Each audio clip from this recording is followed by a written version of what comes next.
네, 그럼 이제 시작하도록 하겠습니다. 저희들이 대입공감 똑똑톡이라는 이름으로 이제 사실 집단 상담 개념으로 잡고 있거든요. 그래서 혹시나 저희가 설명을 하다가 조금 모르시거나 의문점이 있으면 언제든지 바로 손들고 질문하시면 됩니다. 강의를 듣는다 생각하지 마시고 내가 궁금한 거를 해소한다 이렇게 생각하시면 될 것 같고요. 저희들이 이제 코로나 상황이기도 해서 엉뚱하게 되면 마스크 이렇게 쓰고 계시고 하지만 질문은 여기 소리로 들어갔고 이게 동영상이 또 저장이 돼가지고 부모님 얼굴 안 나오고 목소리는 들어갈 거예요. 질문을 하시면 들어가면 저희들이 유튜브에 대입공감 똑똑똑 운영하는 데다가 이 자료 파일을 계속 올리거든요. 그래서 다시 보시려면 또 보실 수도 있고 그렇습니다. 바로 시작하도록 하겠습니다. 네. 제가 이제 질문을 주십사고 문자를 다 보냈잖아요. 보내드린 이유가 늘 이제 집단 상담 개념이 있기 때문에 질문에 따라서 여기 저희가 말씀드린 게 달라지거든요. 첫 번째 질문이 수시 정시 지원 유형 및 합격선 이렇게 물어보셨는데 그거에 대해서 보겠습니다. 일단 수시하고 정시에 어떤 전형이 있는가가 아마 이제 고3쯤 되시니까 기본적인 거 다 아실 거라 보는데 기본적으로 수시는 학생부 위주, 그 다음에 논술 위주, 실기 실적 위주 크게 세 가지. 그다음에 정시는 수능 위주 이렇게 보통 갑니다. 학생부 전형은 다시 교과냐 종합이냐 이 두 가지 나뉘거든요. 그래서 다시 이야기하면 수시는 교과, 종합, 논술, 실기. 실기는 보통 예체능, 미술, 음악, 체육들 하는 보통 일반적이지 않고 특별히 실기를 따로 하는 아이들이 있기 때문에 그냥 고등학교에서 평범하게 공부한다면 보통 교과 전형이냐, 종합 전형이냐, 논술 전형이냐 이렇게 갈 거고 정시는 보통 수능이 대부분이고 예체능 계열은 다시 실기 전형이 수능에 있습니다. 그 정도고 수시 때는 원서를 몇 번 쓰시는지 아시죠? 몇 번? 6개밖에 못 쓰는 게 6번보다 더 쓸 수 있어요. 일반 대학이 6번이고 특수목적대, 사관학교하고 카이스트 같은 특별 대학들, 그 다음에 전통문화대학, 한국예술종합학교, 그 다음에 전문대학 이런 데는 원서 접수가 무제한이에요. 근데 전문대는 주에서 원서는 마음대로 쓰되 합격을 하면 정시 지원이 불가능해요. 근데 아까 사관학교나 카이스트 같은 이제 특수목적 대학들은 합격해도 정시까지 또 지원이 가능한 차이가 있어요. 그래서 수시는 최소 6번 쓸 수 있다. 물론 3번, 4번 쓰고 안 쓰는 학생도 있을 수 있겠지만 그렇게 생각을 하시면 되겠습니다. 그 다음에 이제 23학년도에 시길 모집 인원을 제가 먼저 들고 나온 이유는 뭐 정시 40%다, 30%다, 수시 뭐 이렇게 지금 말들이 많잖아요. 그건 이제 우리나라 전체 입시판에서 놓고 볼 때 아주 지역적인 거, 전체적인 거에서 인원이 어떻게 되나 살펴볼게요. 보시면 위에가 2023학년도고 밑에가 2022학년도잖아요. 그때 수시 모집이 78%, 정시 모집이 22%예요. 그럼 다 어디로 무슨 전형을 언제 가야 돼요? 수시 때 가야 될 것 같잖아요. 근데 이거는 전국적 통계이고 이걸 다시 수도권 비수도권, 수도권은 수시가 한 65% 정도, 정시가 한 35%. 반면에 지방은 비수도권은 수시가 86%, 정시가 13%예요. 아마 그러면 수도권 지역 대학 갈 때는 정시 비중이 높다. 지방 쪽 대학 갈 때는 수시 비중이 높다. 내가 어느 쪽 대학을 갈 거냐에 따라서 수시에 집중해야 되느냐, 정시에 좀 달라질 수가 있는 상황이겠죠. 좀 구체적으로 보면 또 수시 정시 있을 때 2023 주로 학생부 교과가 56%, 종합이 약 30%, 논술 이렇게. 그러면 우리가 가는 건 교과구나 라고 생각하실 수 있잖아요. 근데 서울 지역은 교과가 안 높아요. 뭐가 높냐면 오히려 수도권은 종합이 더 많아요. 근데 이걸 또 서울로 한정시키면 교과는 거의 10%대고 종합이 50% 넘어요. 그럼 내가 어느 지역 대학을 목적으로 하느냐에 따라서 준비해야 될 전형이 교과 전형이 될 수도 있고 종합 전형이 될 수도 있고 논술은 또 부산은 부산대만 뽑고 대부분의 대학이 수도권 특히 서울 지역 대학만 논술로 뽑고 그러면 어디가 타겟팅이 돼야 될 때 몇십 프로를 뽑는가가 내가 관련한 대학에 따라서 달라질 수밖에 없다라는 그래서 목적을 좀 이제 3학년 되면 어느 지역 대학을 갈 거다 아니 조금 혹은 과도 중요하지만 대학에 따라서도 어떤 전형을 준비할까 달라질 수밖에 없다라는 거. 그래서 정시 모집은 대부분은 수능이에요. 근데 실기 전형이 일부 있기 때문에 저 정도 있는 거고 그냥 정시 이꼴 수능이구나 라고 생각하시면 됩니다. 이거 그래프로 아주 보기 쉽게 좀 놔뒀는데 부산지역대학은 수시가 87%, 정시가 12.8%밖에 안 돼요. 부산지역대학 가려면 수시로 가야 되는구나. 그럼 주요 15개 대학은 아마 서울 쪽에 있는 대학을 보통 이야기하거든요. 보통 우리가 뭐 스카이부터 쭉 이렇게 내려오는 그 순서고 수시가 50%, 정시 41%. 그래서 정시가 40%라고 아시고 계시잖아요. 그거는 서울에 있는 16개 대학 기준으로 올해부터 40% 이상 의무 선발이에요. 40%는 서울에 있는 16개 대학만 해당한다. 그 이외 대학은 40%가 안 돼도 아무 문제가 없어요. 그 다음에 주요 10개 대학 또 추리면 더 정시 비중이 높아지고 서영고 같으면 그렇습니다. 그래서 저 정도 수준에서 나오는구나. 그럼 이제 우리가 서울 쪽을 만약에 가려는 걸 목표로 한다면 정시, 즉 수능을 빼놓고는 대학 입시를 생각할 수도 없는 상황이 되는 거예요. 근데 만약에 부산 지역 대학을 목표로 한다 하면 수능의 비중이 많이 약화될 수도 있는 상황이 되겠죠. 뭐 그래서 대학별로 쭉 살펴보시면 교과종합, 실기논술, 기타 있는데 각 대학별 모집 정원들이 이렇게 쭉 나와요. 보시면 서울 지역 주요 대학이거든요. 교과 비중이 보다 종합 비중이 아마 월등히 높다라고. 여기가 지금 교과 라인이고, 그다음에 여기가 종합이잖아요. 보시면 교과적으로 종합이 훨씬 더 많다. 그럼 서울 지역 대학을 준비할 때는 성적이 아무리 좋더라도 교과도 준비해야 되고 종합도 준비해야 되는구나 라고 이제 생각을 하셔야 된다는 거죠.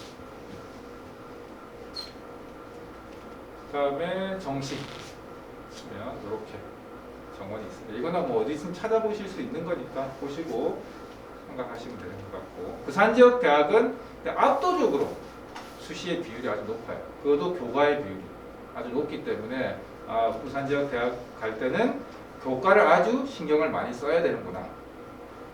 부산대를 예로 든다면 혹시 우리 아이들 교과 전형을 부산대 가려면 작년하고 부산대가 올해 달라졌어요. 교과 전형이 작년에는 등급 나오는 국어, 영어, 수학, 과학, 전과목 이렇게가 등급을 내신 성적을 냈거든요. 근데 올해는 바뀌었어요. 공통 과목 20%, 30%, 공통 과목 30%. 우리 1학년 때 모든 국영수 배우잖아요. 국어하고 한국사까지 30%, 일반 선택 과목 50%. 그럼 진로 선택 과목 20% 이래 가지고 내신 성적을 내요. 낼 때 일반 선택 과목을 반드시 10과목 이상 들어야지 지원 자격이 생겨요. 그 10과목에 대해 10과목이 등급이 다 나와야 돼요. 그래서 혹시나 아직 3학 1학기 안 됐으면 집에 가 보셔가지고 우리 아이 내신 성적이면 10과목이 안 나온다. 만약에 물리를 1학기 때도 배우고 2학기 때도 배우면 몇 과목이냐면 부산대 기준 한 과목이에요.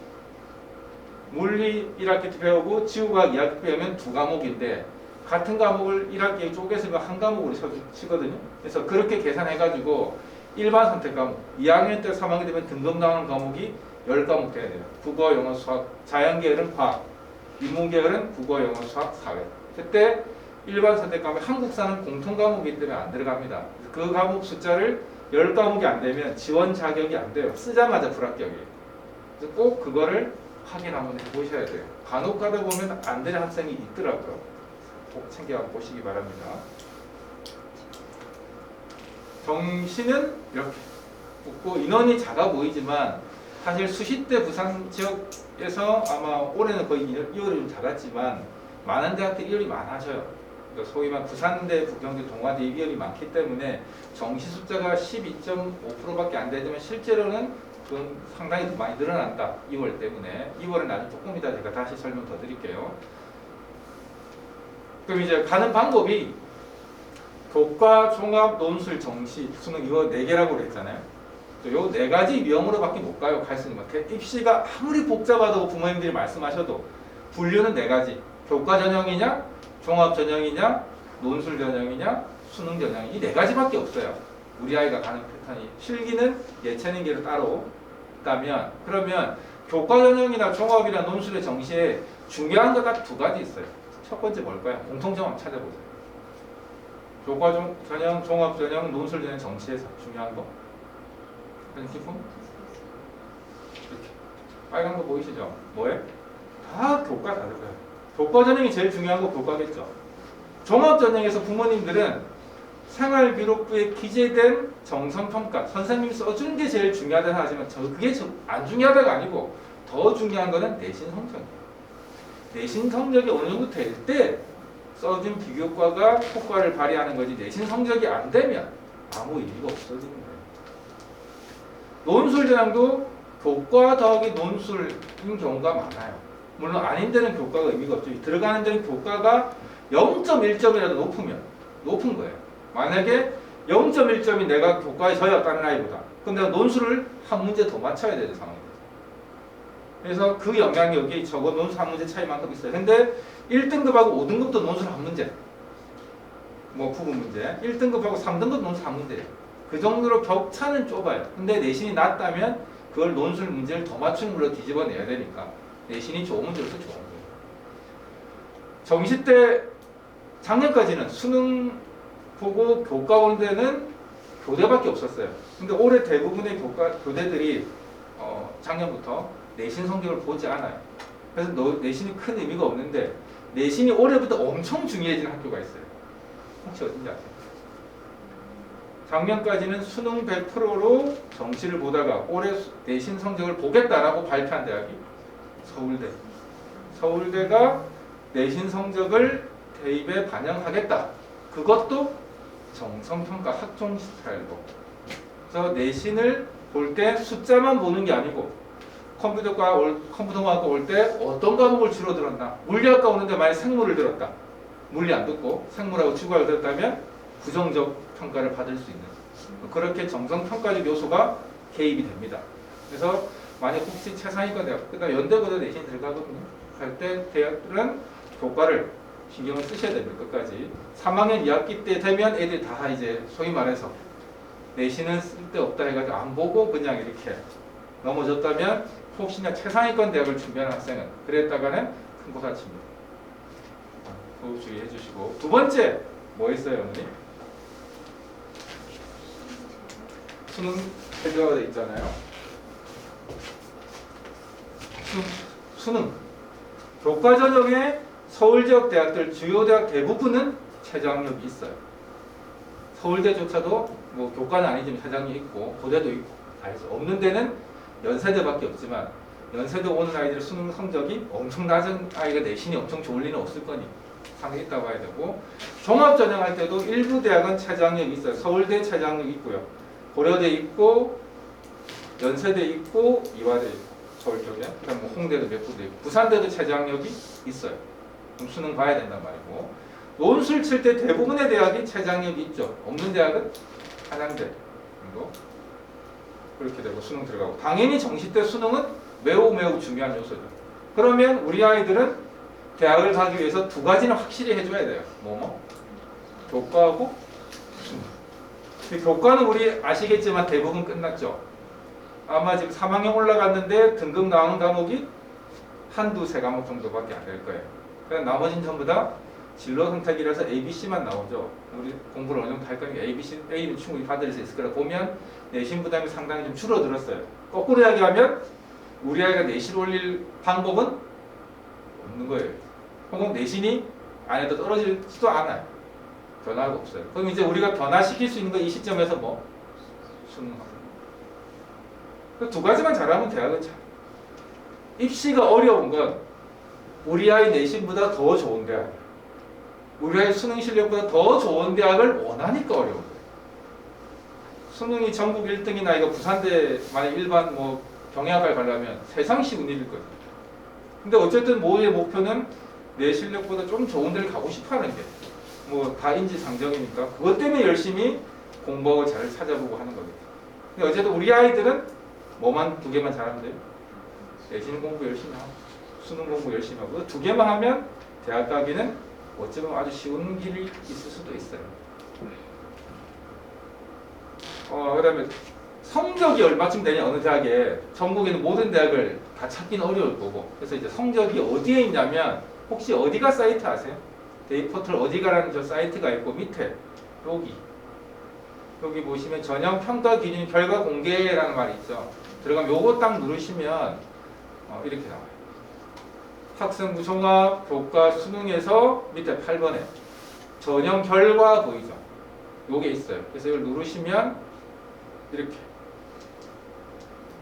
나옵니다.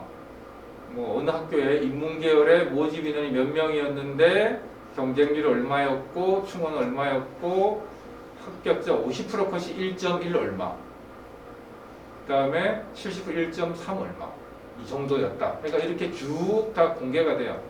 끝자리 뒤에까지는 안 나오지만 50% 70%까지 공개되기 때문에 어느 정도, 이 정도쯤은 돼야지 이 대학을 갈 수 있구나 하는 정도는 알 수 있게 나옵니다. 그래서 부모님들이 궁금하시면 어디가 들어가셔가지고 아까 보셨던 대로 대학 검색하시면 성적이 다 공개되어 있으니까 찾아보시는 거 괜찮을 것 같습니다. 그 다음 이건 대학 입학처에 가면 이런 게 다 공개되고 있어요. 이건 경희대 자료인데 잘 안 보이시겠죠? 뭐 보시면 국문과의 모집 인원, 지원 인원, 경쟁률이 보시면 근 20대를 넘어요. 학생 구성합 전형에. 그리고 예비번호 이렇게 비율 얼마고 이렇게 쭉 됐다. 근데 몇 등급이 됐냐? 우리 아이가 내신이 2.5등급인데 경희대 될까요 말까요? 학종에서 물으면 저희들이 대답할 수가 없어요. 왜 대답할 수가 없냐면 이런 거예요. 여기에 국문과에 평균이 2.7등급이 합격했어요. 우리 아이가 2.5등급이에요. 합격했을까요? 안 했을까요? 그리고 여기 보시면 까만 게 합격자고 빨간 게 불합격자예요. 이게 경희대 평균은 2.7이에요. 2.5 안에도 1등급 때에도 2등급 때 무수히 떨어졌잖아요. 빨간색이 떨어진 건데 실선으로 나오니까 얼마나 많이 떨어졌겠어요. 붙은 아이보다. 2.5는 합격 가능 풀에 들어있는 거지 합격한다가 아니에요. 만약에 교과 전형이었으면 2.5는 합격을 했겠죠. 숫자만 보니까. 근데 종합전형 숫자만 보는 게 아니잖아요. 이 그래프로 보시면 아마 이해가 아주 빠르게 되실 건데 1등급 때도 떨어지는 거예요. 2등급 때에도 붙는 거고 3등급 때도 붙을 수 있어요. 근데 대부분의 아이들이 평균보다 앞쪽에 있을 때 가능성이 있게 저렇게 조금 의외로 이렇게 뚝뚝 떨어져서 합격한 애들이 나오거든요. 그래서 어느 정도 수준이냐 했을 때 학종은 이 정도면 지원 가능권이다 라고 생각하셔야지 합격권이다 라고 생각하시면 안 된다 정도 생각 되시겠나요? 네. 그 다음 이런 것들이 입학처, 부산대 입학처인데 들어가시면 자료실 검색하시면 이렇게 전형 결과가 다 올라와져 있습니다. 그래서 클릭해보면 역시 이렇게 쭉 들어가요. 올해 저희들이 원서 수시 때 원서 접수 상황들을 보면서 너무 답답했어요. 정말 저희들이 그렇게 제가 유튜브 방송에서도 계속 이야기했는데도 불구하고 우리 아이들이 저희들 예상과 너무 다르게 원서를 썼어요. 혹시 어떤 건지 아세요? 부산대가 소문이 있었어요. 어떤 소문이 있냐면 최저학력이 너무 높아서 최저만 맞추면 수시에 부산대 웬만하면 다 간다. 2월이 한 400명, 500명씩 됐었거든요. 2000이면 뽑는데 실제로 부산대가 2022 입시 말고 2021 입시까지는 최저만 맞추면 합격하는 까지 20개쯤 됐어요. 맞추면 내신 9등급이라고 교과 전형에서 내신 9등급이 교과 전형 합격이 말이 안 되잖아요. 근데 체제가 워낙 셌어서 수학 포함 2개 5등급인데 지금 우리 아이들은 인문 수학 사이언스 소위 미적 학통계를 한꺼번에 가 등급을 내잖아요. 근데 2021년도까지는 인문 수학 자연수 따로였거든요. 자연 학생들이 작게 치는데 공부 잘하는 아이들이 있어가지고 수학에서 등급 받기가 너무너무 어려웠어요. 그래서 수학 포함해가 2개 5등급이라서 최저 맞추기가 너무 힘들었던 거예요. 그래서 최저만 맞추면 합격이었고 한 명도 못 뽑고 넘어가는 과들도 있었어요. 다 정시 2월. 그 정도였는데 작년에 바뀐 게 수학이 통합됐잖아요. 그럼 이제 보통 수학 가치던 아이들이 15만 정도밖에 안 됐거든요. 그럼 1등급 15만에서 4%면 6천 명이었어요. 근데 통합된데 그 통합된 대부분의 1등급이 자연계열, 미적 기하친 아이들 다 들고 갔거든요. 50만 시험 쳤는데 4%면 2만 명이잖아요. 6천 명도 안 되다니 2만 명이 된 거예요. 3.5배가 늘었잖아요. 2등급도 마찬가지예요. 얼마나 체제 맞추기가 쉬웠겠어요. 2021년도에 자연계열 수학 가의 1등급하고 2022년도에 미적이나 기하의 1등급하고는 수준이 다른 거였어요. 그래서 최저 맞추기가 너무 쉬워졌기 때문에 내신 성적은 올라갈 것이다. 함부로 쓰면 안 된다 했는데 경쟁률이 사상 최대였어요. 왜냐하면 내가 부산대 최저를 맞추거든. 근데 내신은 5등급, 6등급인데 최저를 맞추는 거예요. 모의고사 때. 쓴 아이들은 다 떨어진 거예요. 그런 상황이 나왔어. 그게 부경대도 마찬가지고. 그래서 올해 수시, 작년 수시에 부산대, 부경대 경쟁률은 폭발을 했었고 동아대 얘는 경쟁률이 엄청 좀 낮았어요. 상대적으로. 근데 거꾸로 만약에 내가 내 현실을 식시를 정확하게 하고 부산대 아니고 부경대, 동아대 쓴 아이들은 아주 쉽게 들어갔어요. 왜냐면 경쟁률이 보통 6대1 정도 나와야 되는데 동아대가 3대1, 4대1밖에 안 됐거든요. 근데 충원까지 고려하면 다 들어간 거예요. 그러니까 동아대 못 간 아이들이 어쩌면 그렇게 말하면 안 되는 거야. 동아대를 이제 가고 싶었던 아이들이 요즘 쉽게 들어가는 상황이 됐어. 근데 이제 됐는데 수시 때 그건 다 떨어진 거예요. 그럼 정시에 써야 되잖아요. 동아대는 다 뽑았어요. 2월이 별로 없었어요. 동아대 못 가는 거예요. 그 아이들. 부산대 떨어진 아이들이 정시에 부산대 높이는 상당히 또 어려워요. 최저와 맞춰가지고. 이 상황이 곤란했었고 이게 이제 결과치가 아직은 대학교 입학처에 5월달 되기 전에는 2021밖에 없어요. 5월달 중순 넘어가야 2022가 나오거든요. 그때 자료를 꼭 보세요. 보시면 작년 2021과하고 엄청 다르구나 하는 걸 느끼실 거고 절대 부산대는 이제 최저 맞춰서 가는 대학이야. 최저만 맞추면. 내신 성적도 돼야 되고 최저학력 수준도 어느 정도 돼야지 갈 수 있는 대학. 그래서 올해 그걸 알면 부산대 경쟁률이 그렇게 높지는 않을 거예요. 작년만큼. 제가 기억하기로 최근에 중에 부산대 경쟁률이 제일 높았습니다. 정시도 마찬가지예요. 우리 아이들이 또 정시 때도 해보고 안 되면 추가 모집까지 가겠다 이런 생각들이 많은 것 같아요. 어쨌든 그랬습니다. 그래서 대학교 입학 홈페이지에 들어가면 없는 대학도 있지만 대부분의 대학들은 결과치를 다 올리고 있다. 그쪽에 들어가셔가지고 보시고 궁금하시면 저희 상담 신청 주시면 되고 두 번째 지역인재 전형하고 지역균형 선발하고 두 개가 이미 비슷한 것 같은데 완전히 다른 전형이에요. 어떻게 다른가를 좀 보여드릴게요. 지역인재 전형, 지역균형 선발이 비슷한 것 같은데 다른 건 이렇게 구분이 돼요. 보시면 지역인재 전형은 지역의 인재들이 지역 내 대학을 갈 때 지역인재 전형. 그럼 우리 지역이란 건 부산, 울산, 경남. 지역균형은 사회통합 전형이라 가지고 지역에 있는 아이들이 수도권 대학에 가는데 의무로 뽑아라요. 지역 인재 전형은 지역의 아이들이 지역 대학에 갈 때 유리하게 해주는 거고 지역 균형 전형은 지역의 아이들이 수도권 대학을 갈 때 유리하게 해주는 거고 두 개가 비슷한 것 같지만 전혀 다른 상황이죠. 그래서 지역 균형 전형은 10%를 뽑게 되어 있어요. 지역 인재 전형은 크게 제한이 없지만 의대하고 간호대는 40%, 30%. 나중에 뒤에서도 설명을 드릴게요. 이렇게 되어 있고 지역 인재 전형은 점점점 늘어나는 추세이고요. 근데 우리 아이들이 그러면 부산 아이가 대구 대학은 경북대를 갈 수 있는 건 아니에요. 어디 가서 이렇게 묶여 있어요. 이렇게. 지역마다. 요 지역을 우리는 뭐 다른 데를 알 필요 없고 부산, 울산, 경남은 부산광역시, 울산광역시, 경상남도 여기에 있는 대학에 갈 때 지역 인재 전형이 돼요. 그 울산대, 경상대, 부산대 이렇게 지역 인재 쓸 수가 있다는 말이에요. 고등학교 입학 시부터 졸업식까지 다 있어야 돼요. 수시 합격하고 서울로 이사 가면 법적으로 따지면 안 돼요. 졸업식까지 있어요.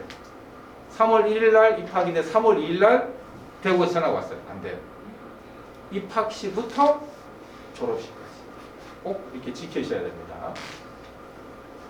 그 부산에는 이렇게 지역인재 전형을 이렇게 뽑고 있어요. 지금 지역인재 전형이 보통 부산, 울산, 경남 지역 다 공이 좀 선호도가 매우 높은 학과들 위주로 주로 많이 돼 있어요. 보통 의대, 간호대, 치대, 약대, 뭐 기계공학, 부산대는 기계공학이겠지만 다른 대학들은 의대, 간호대 많이 하고 있고요.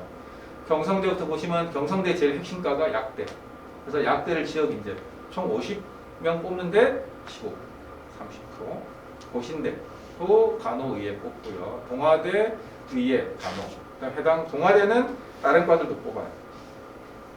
동의대도 한의에 뽑고 부경대, 카톨릭대 뭐 이렇게 쭉 뽑는데 특히 부산대 같은 경우에 올해 의예과가 125명 정원인데 한번 제가 찾아볼게요. 부산대 여기 30명이죠. 교과로 지역인재 30명. 그 다음에 여기 오시면 종합으로 30명. 그다음 또 어디냐면 논술에 20명, 수시에 80명.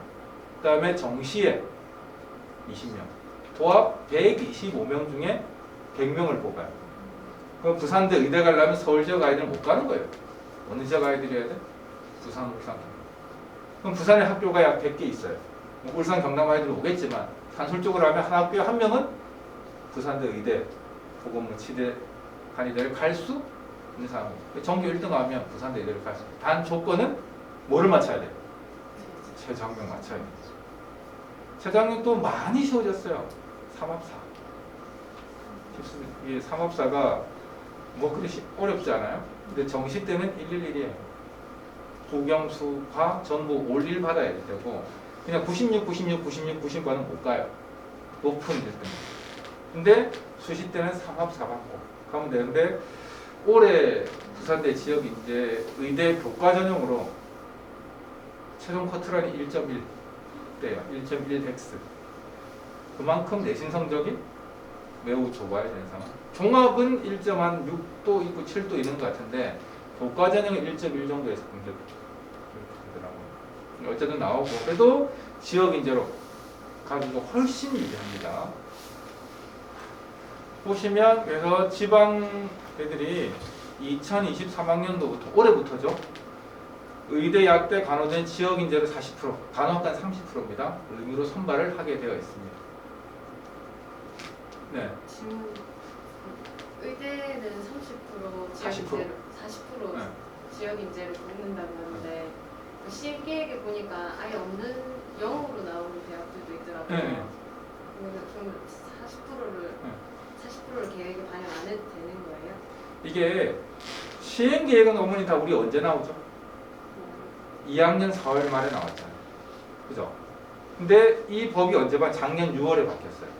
아직 반영이 안 된 대학들도 있을 수 있고. 그리고 제가 대학에 확인해 보니까 어떤 게 있냐면 의대가 40%를 채워야 되는데 지역 인재 전형이라 이름을 안 써도 돼요. 그러니까 논술로도 종합으로 뭐로도 되고 어쨌든 부산, 울산, 경남 아이들이 40%만 넘으면 돼요. 정시로 뽑았는데 부산, 울산, 경남 아이 40%다. 아, 그럼 지역 아이들 40% 선발해야 되는 거예요. 그러니까 지역 인재 전형이란 이름으로 40%를 뽑는 게 아니고 부산, 울산, 경남에 있는 아이들을 몇 프로 뽑아라? 40% 뽑아라. 그러니까 전형을 꼭 굳이 안 만들어도 되고 그냥 부산, 울산, 경남 아이들이 40% 넘게 의학계열은, 간호계열은 30% 넘게 뽑아라.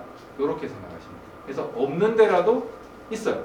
그러니까 뭐 소위 부산에 조금 간호대 있는데 동명대, 신라대, 동서대 뭐 이렇게 쭉 많이 있는데 이런 데들은 지역 인재 전형이 없어요. 그런데 거기서 부산대 대부분 가서 30%가 넘으면 문제가 없게 돼 있는 거예요. 여전히 이 법으로 뽑아야 돼. 저걸 못 뽑으면 페널티가 생기니까.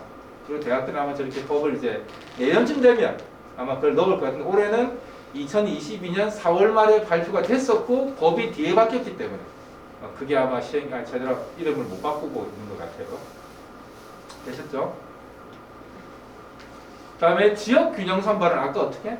수도권 대학. 수도권 하면 어디죠? 서울, 경기, 인천의 대학에 뽑을 때 주로 교과 전형. 그러니까 주로라고 한 거는 그 아닌 대학이 딱 하나 있어요. 어디? 서울대. 서울대는 종합 전형으로 뽑고 나머지 대학은 전부 교과 전형으로 뽑아요. 그런데 10% 이상이라 돼 있어요. 대부분 대학들은 10% 정도를 맞춰요. 보통 또 지역 균형이라는 표현을 쓰기도 하고 학교장 추천이고 이게 혼재되어 있어요. 두 개 다 지역 균형 전형이고 뽑을 때 보시면 대부분이 최저학력이 걸려요. 그리고 보면 교과 70에 서로 이렇게 있으면 이게 무슨 말이냐면 교과 100이 교과가 아니고 100% 중에 교과 반영 비율이 50%만 넘으면 무조건 교과 전형이라고 불러요. 그래서 교과 70, 서류 30이라도 교과 전형입니다. 그럼 서류라는 거는 학생 부족 평가 요소가 들어간다는 말이죠. 그죠? 숫자, 내신 성적 등급 70% 보고 사정관이 평가한 서류가 30% 들어간다. 이렇게 교과 전형. 그리고 최저학력이 들어가고요. 추천 인원이 저기요 부모님이 조금 민감하시더라고요. 몇 명 할 수 있는가. 근데 제가 봤을 때는 서울대, 고려대, 연세대 정도는 의미가 있는데 그 외에 대한 사실 의미가 별로 없어요. 우리 아이가 만약 4등급이다. 공부를 뭐 못한다가 아니고 4등급 정도 되는 애가 추천 전형으로 지역균형으로 서울 썼다. 합격 가능성이 매우 떨어지겠죠. 보통 오는 아이들은 1등급 때 2등급 때 초중반이 될 거니까 그런 아이들 쓰진 않을 거잖아요. 저 서울에 있는 대학만 주로 저기 제가 여기 서울대와 빨간색 칠해놨잖아요. 저기 보시면 정시 지역균형 돼 있어요. 서울대가 정시에도 지역균형으로 뽑는데 2명을 내신 비중이 높아요. 내신이 어느 정도 영향력을 준다는 말이겠죠, 그죠? 내신도 하고 수능도 잘하는 아이가 졸업생도 가능한 2명이 갈 수 있다. 그래서 내신 좋고 수능이 되면 끝까지 준비를 하라 이런 의미로 받아들이시면 되겠고 그 외의 대학들은 다 수시에 뽑습니다. 추천 인원을 이런 것들을 전부 다 합치면 수도권 대학이 됐잖아요. 정원을 200명 대학 고등학교도 다 넘어요. 300 몇십 명 나올 거예요. 무제한인 대학들도 있기 때문에 10% 5% 이런 것만 다 해요. 숙명여대가 예를 들면 10% 뽑잖아요. 우리 200명인 고등학교에서 10%면 20, 40명 추천 받아 저기 가겠어요? 교과 100%는 안 가요. 의미가 없어요. 그러니까 추천 받으려면 다 받으실 수 있어요. 근데 추천을 받을 필요가 없죠. 받아서 쓰면 떨어집니다. 근데 부모님들이 추천을 받아서 자꾸 쓸 걸 물어보시던데 신중하셔야 돼요. 우리 아이가 어느 정도 경쟁력이 있는가를 보셔야 되고 그걸 언제 나온다고요? 올해? 5월달. 결과 나오신 거 보시고 접근이 얼마나 가능한가 안 한가를 따져보셔야 돼요. 한양대, 홍익대까지. 한양대가 추천인이 11%예요. 근데 작년 말고 재작년까지는 교과 전형이 서울에 별로 없었거든요. 최저 없는 교과 전형은 한양대가 제일 높았어요. 한양대 커트라인이 1.1에 1.2에서 형성이 됐었거든요. 근데 올해 교과 전형으로 작년에 연세대도 뽑았고 고려대도 뽑았고 성균관대도 뽑았고 서강대도 뽑았고 한양대도 뽑았어요. 그럼 한양대 점수가 어찌 되겠어요 올해는? 뭐 선호도를 제가 자꾸 말씀드린 거지만 연대고대를 한양대도 선호할 수밖에 없는 거잖아요. 그러면 내신 좋은 아이들이 거길 갔으면 한양대 점수는 어떻게? 더 떨어지겠죠. 추천을 저렇게 많이 받는 이유도 더 오라. 재작년 내신 성적이면 한양대이 2% 3%만 받아도 다 그 아이들도 떨어질 수도 있었어요. 근데 11%면 200명이 22명이잖아요. 한양대 교과 전형에 22명 최저도 없는데 쓰시면 큰일 나요. 내신이 좀 안 되는 학생들은. 그래서 그걸 충분히 고민을 하시고 적으셔야 된다. 표준 점수를 물어보시는 분이 있어서 지금 모의고사 치시면 우리 아이 원점수가 나오잖아요. 수능 성적표에는 원점수가 안 나와요. 표준 점수, 100분위, 등급 요 세 가지만 딱 나오거든요. 그때 표준 점수로 정시에 보통 쓰이죠. 등급은 주로 수시. 물론 영어는 등급밖에 안 나오니까 정시에 쓰지만 국어, 수학, 탐구는 등급은 주로 수시. 그 다음에 표준 점수나 100분위는 주로 정시에 쓰입니다. 표준 점수라는 게 이런 거예요. 예를 들면 3월, 6월, 9월, 10월, 11월 모의고사를 칠 거잖아요. 지금 제가 그 4점선 다 70점 통일해 놨고요. 3월, 6월, 9월은 평균 54점에 맞췄고 9월, 10월, 11월 표준 편차가 12.5점에 맞췄어요. 평균이란 건 우리 뭐 10명, 2000 아이 짝 점수를 다 더해 나누기 10한 거잖아요. 근데 표준 편차는 이 아이들이 얼마나 점수가 분산되어 있는가를 뜻해요. 그래 했을 때 같은 원점수 70인데 표준 점수가 다 다르죠. 왜 그러냐면 시험마다 난이도가 다 다를 거니까. 예를 들어 아주 또 쉽게 이야기하면 국어하고 수학이 있어요. 국어 70점하고 수학 70점하고 점수 원점수는 똑같잖아요. 근데 국어 70점 받으면 보통 4등급, 5등급 나와요.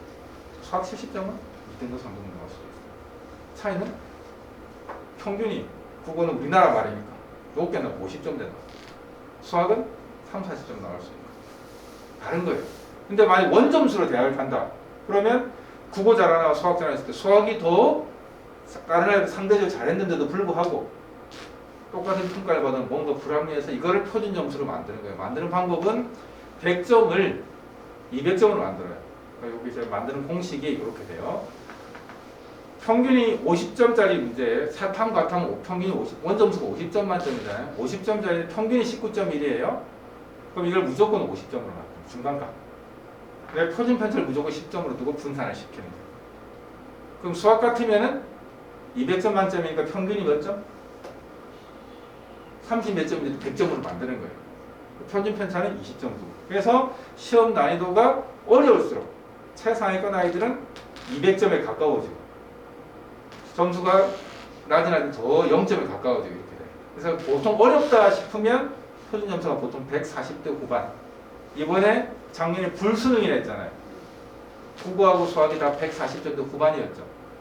물수능, 수능이 쉬워서 그럼 평균이 높아질 거고 평균 편차가 작아져요. 그러면 제일 높은 평균 떨어지거든요. 130 초반.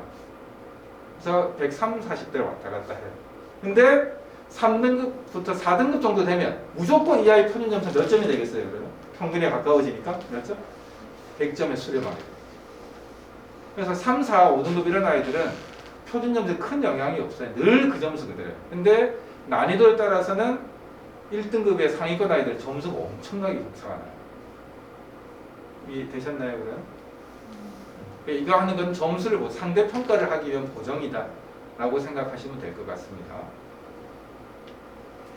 그럼 정시 2월 문제인데 이게 아주 중요한 문제예요. 사실은 수시에 이제 아이들 다 뽑아야 되는데 다 못 뽑으면 정시로 2월을 하거든요. 2월 할 때 이번에 주대학 서울 지역과 부산 쪽 찾아보면 2021년도에는 이 정도가 2월이 됐었어요.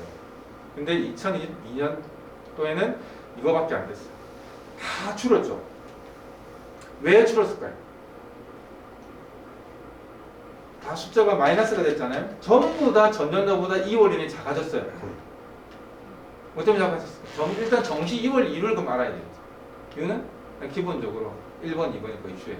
일단 최저학력 수시에 최저학력 있는 데가 있다 했잖아요. 부산대가 2년 전에 그랬듯이 있는데 최저학력 못 맞추면 전부 불합격이잖아요. 최저학력 맞추는 게 조건인데 못 맞췄으니까 못 뽑는 거예요. 그럼 어디에 뽑아야 돼? 정시. 그 2월. 그 다음에 수시 합격자를 선발해야 되는데 데드라인이 있어요. 올해 같으면 언제였더라? 12월 20 며칠 날 다음 9시까지만 합격 통보를 해야 돼요. 9시 01초가 되면 합격 통보하면 위법이에요. 신고하면 그 대학은 엄청난 페널티를 먹어요. 대교열에서. 그래서 무조건 9시까지인데 그런 거 있잖아. 내가 뭐 예를 들면 A 대학에 합격을 해 있는 상태인데 가고 싶은 데가 B 대학이에요. 근데 8시 59분에 연락이 온 거예요. 예, 가겠습니다. 하고 이 아이는 그 다음날 합격자 발표는 전날 9시까지고 등록은 다음날 4시까지거든요.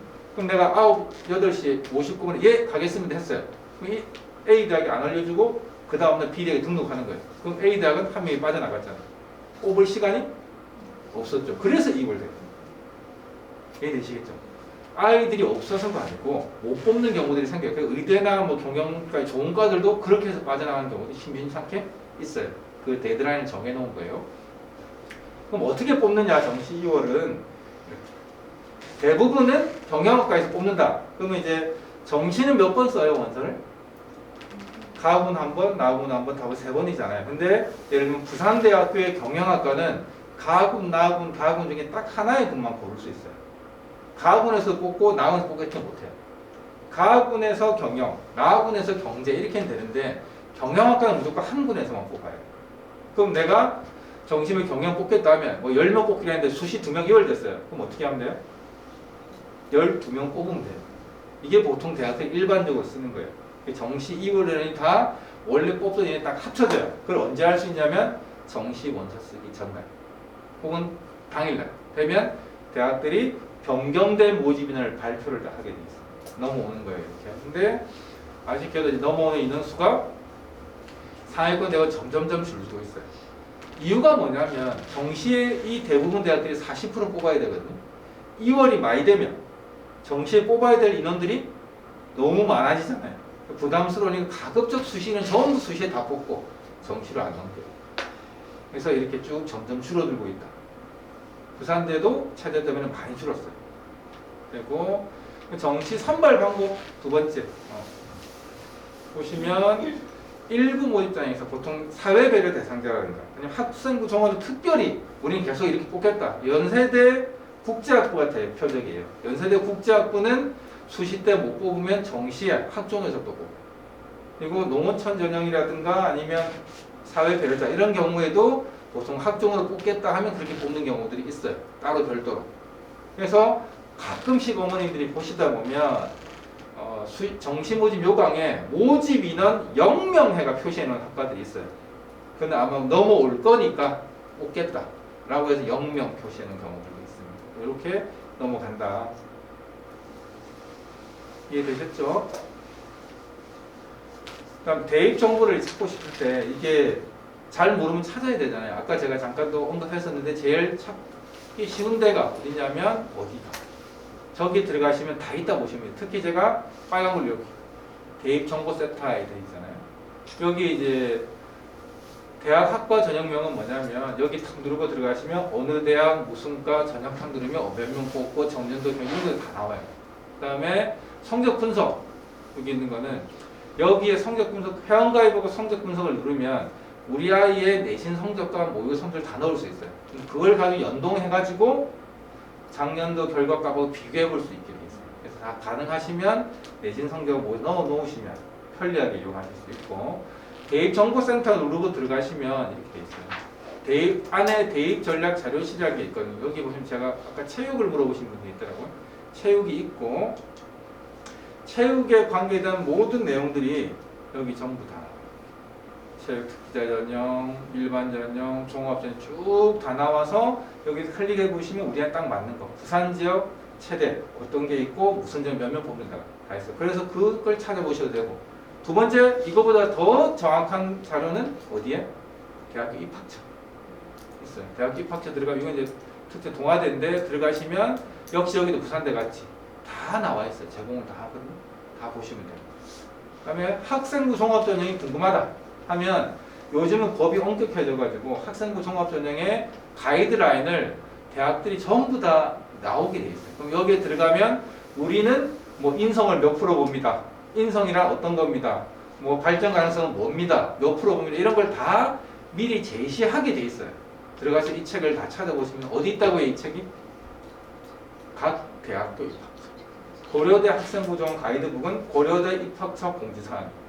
부산대 입학처에 들어가시면 부산대 학생부 종합전형 가이드북 전부 다 입학처에 탑재가 돼 있어요. 그걸 딱 넘겨보시면 어떤 뭐 내용으로 우리 아이들을 뽑고 비중은 몇 프로고 그때 점수 반영은 어떻게 되고 점수는 몇 점을 주고 면접은 어떤 면접으로 보고 면접 반영 비율은 얼마고 전부 다 나와 있어요. 없는 게 아니에요. 어디 있는가를 모르실 뿐이고 혹시나 뭐 컨설팅에 갔을 때 뭐뭐 봅니다. 다 이 책 보는 거예요. 대학들이 그 대학 그 학원에다 이걸 공개했을 리가 없잖아요.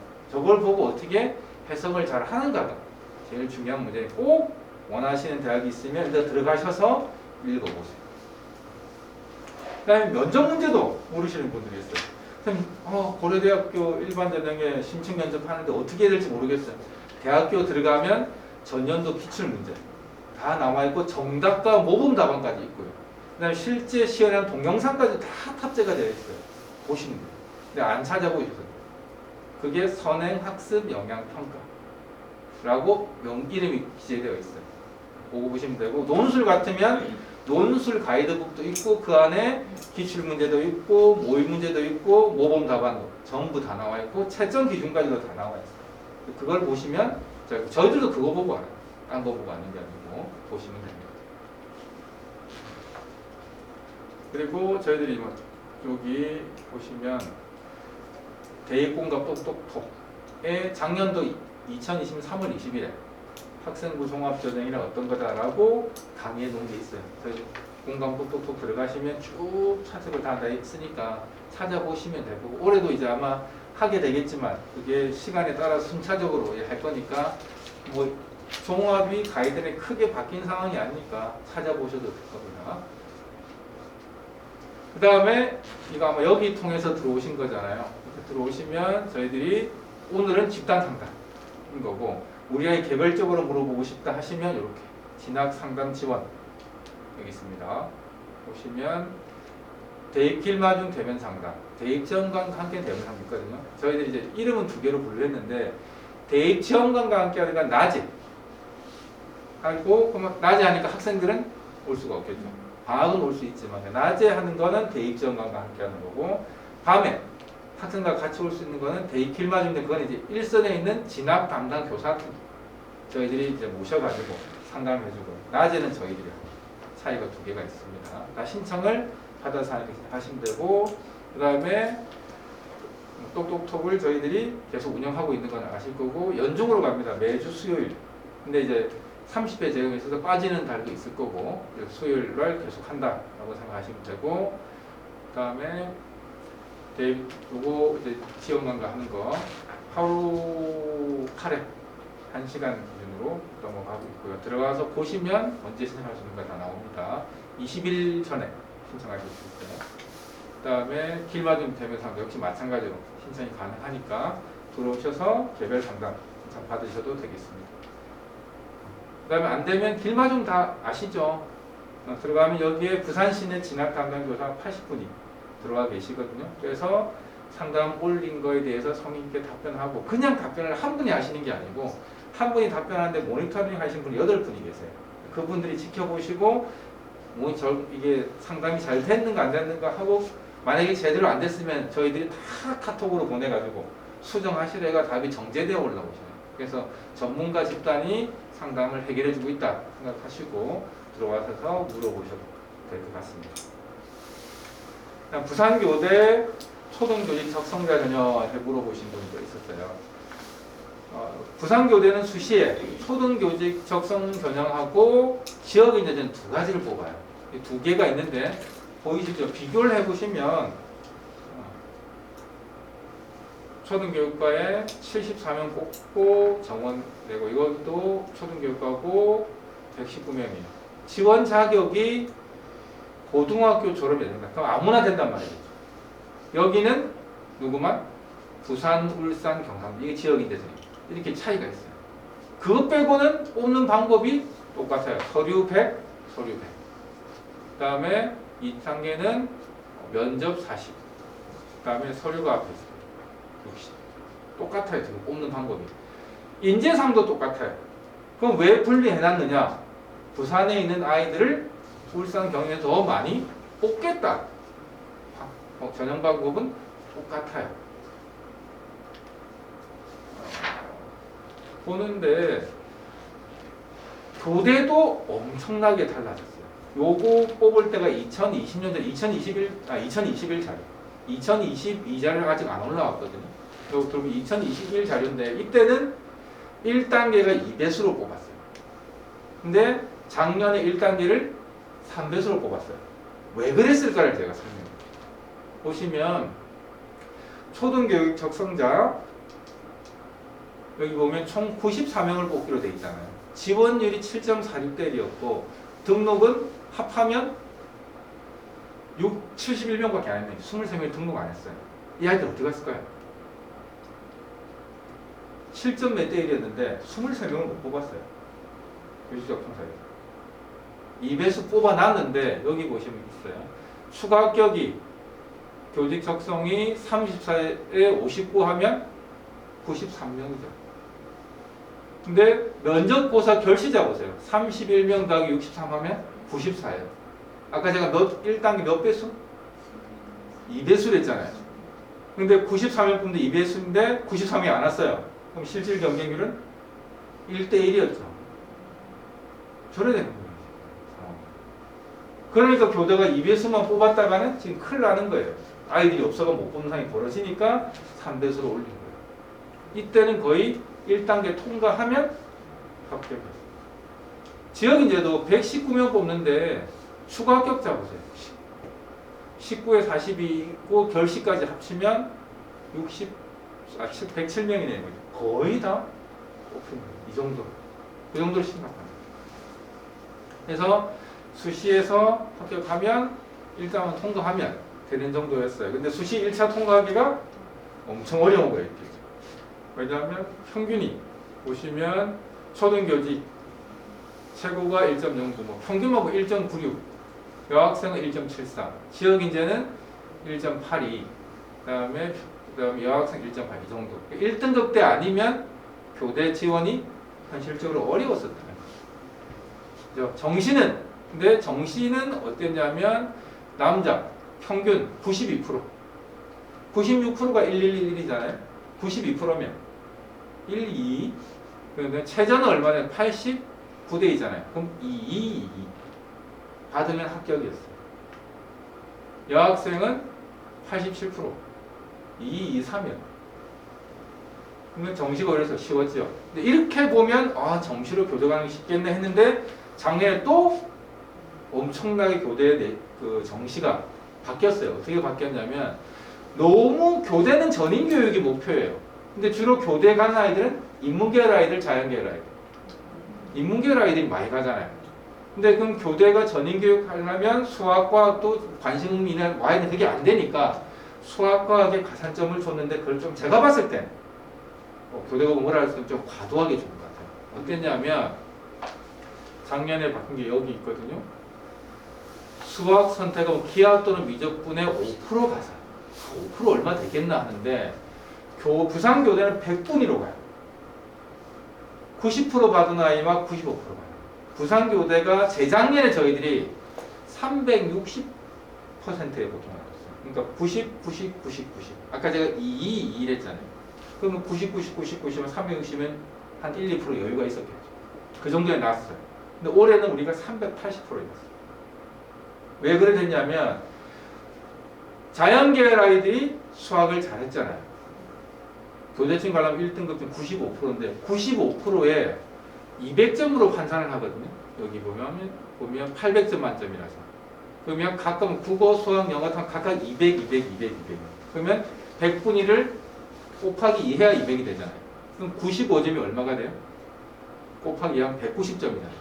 190점이 5%인 거예요. 그건 얼마 돼요? 199.5 되잖아요. 인문아이는 수학을 좀 못하니 90%라 치면 그건 180점. 19.5점 차이 나요. 뒤집을 수가 없는 거예요. 근데 수학만 그런 게 아니고 밑에 과학도 5%를 준 거예요. 과학 똑같이 2% 들어가는 거예요. 엄청난 차이가 나버릴 수밖에 없는 거예요. 올해 저희들이 봤을 때 인문계열 아이들이 교대를 예년 것처럼 생각하고 썼다면 상당히 좀 어려웠을 수가 있어요. 근데 경쟁률이 한 2점대 초반밖에 안 됐어요. 그래서 그 변수가 있어서 끝까지 가면 추가적으로 합격할 수는 있었겠지만 최초 그때 최상위권 상위권 아이들 대부분은 전부 자연계일 거예요. 점수가 이렇게 되기 때문에. 그 다음에 교대는 영어가 어마어마하게 중요해요. 영어는 90점 넘으면 1등급, 80점 넘으면 2등급 이렇게 되잖아요. 100점과 90점은 똑같아요. 수능 만점 받은 학생도 영어가 진짜 100점인지 90점인지 알 수가 없어요. 1등급이라고 나오니까. 90점 넘으면 1등급 만점으로 치는 거예요. 근데 89점과 90점은 천당과 제옥이에요. 그죠? 10점 차이는 아무 문제 없지만 1점 차이는 끝나는 거예요. 교대 같은 경우 보세요. 1등급이면 200점을 줘요. 2등급이면 190점이잖아요. 10점 차이 나요. 그래서 교대의 디폴트. 영어 잘하는 아이가 절대적으로 또 이겨요. 자연계열의 영어 잘하는 아이가 썼으면 떨어질 수가 없어요. 근데 저기 어느 정도면 부산대 일반과 갈 아이가 자연계열. 만약에 무슨 과를 할까? 그냥 평범한 자연과학대학 갈 아이가 부산교대를 썼으면 붙는 거예요. 근데 부산대 경영학과가 썼어도 안 돼요. 영어교과 쓸 아이도 저기 썼으면 떨어졌어요. 저희들 계산이 맞다면. 근데 추가 합격이 어떻게 될지 모르지만 경쟁력에서는 안 되는데요. 저희들이 부산대 경영은 한 370점 정도 나왔었거든요. 그러면 교대 가면 그대로 370점인데 자연계열 아이들은 360이라도 380이 넘어가요. 그래서 여기서 무조건 자연계열이 유리할 수밖에 없었고 이게 올해도 마찬가지예요. 그래서 부산교대를 혹시 생각하는 인문반 학생들은 신중하게 정말 열심히 공부를 하든가 아니면 수시대 들어가든가 전략적 선택이 될 수도 있어요. 고민을 좀 하셔야 돼요. 그럼 수시 갈 거냐 정시 갈 거냐 고민이시잖아요. 근데 정시를 가겠다는 건 수시 안 될 것 같으니까. 근데 정시를 가는 거를 저희는 추천하지 않아요. 어쨌든 수시 때 최선을 다해보고 안 되면 정시로 넘어가야지. 처음부터 정시라면 재학생들이 힘들어요. 요즘 고교 4학년이란 말 들어보셨나요? 고등학교 3년제잖아요. 근데 워낙 재수 반수가 많아져가지고 4학년이 많아요. 재수 반수가 많고 지금 50만인데 재수생 비율이 재수생이 아니에요. 이제 N수생이라고 해요. 최근에 작년에 또 약대가 또 편입해서 이제 고등학교 졸업으로 바뀌었잖아요. 그러면서 또 엄청나게 소위 말해 N수생, 3수, 4수, 5수가 엄청나게 많이 들어온 거예요. 그러면서 정시는 얘들은 내신 공부 필요 없잖아요. 그리고 목적 의식이 훨씬 강하죠. 그리고 또 뭐만 공부하면 돼요? 수능만. 그래서 엄청 수능에 강세예요. 재수, 상수, N수생들이. 그래서 보시면 정시 모집 결과 2020년이 되는데 점점 격차가 벌어져요. 처음에 2016년 보시면 재학생이 48%, 재수생이 한 52%쯤 됐어요. 비슷비슷했어요. 절반쯤. 근데 2020년 보면 35대 60으로 완전히 2배쯤 차이 나요.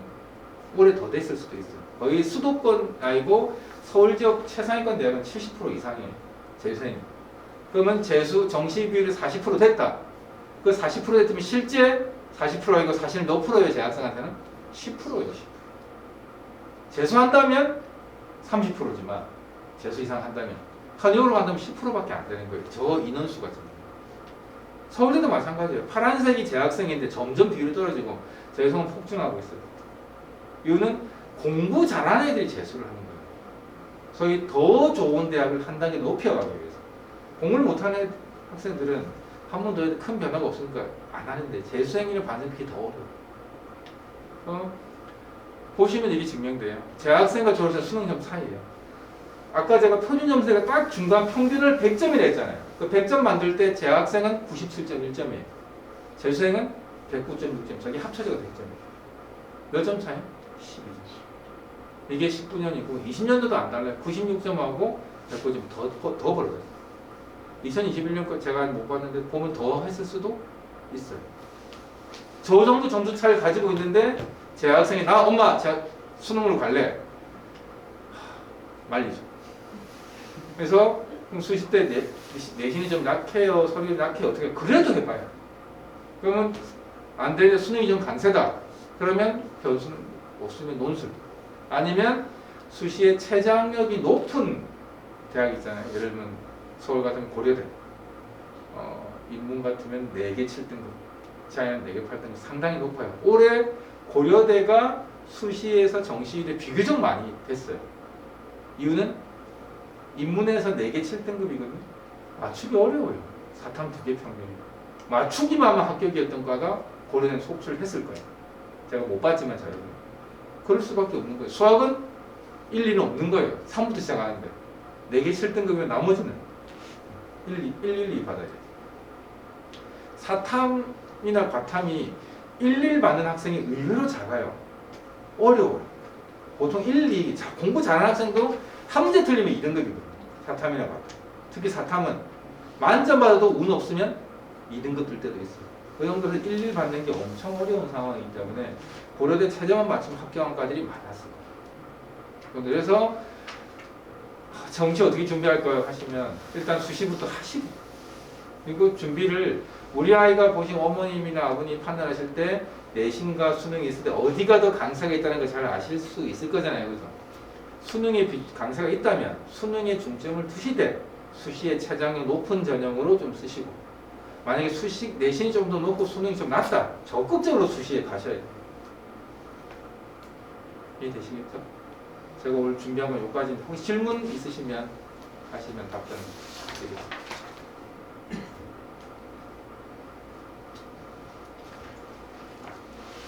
없으면 맞춰야 되는데 하실까요? 이게 네.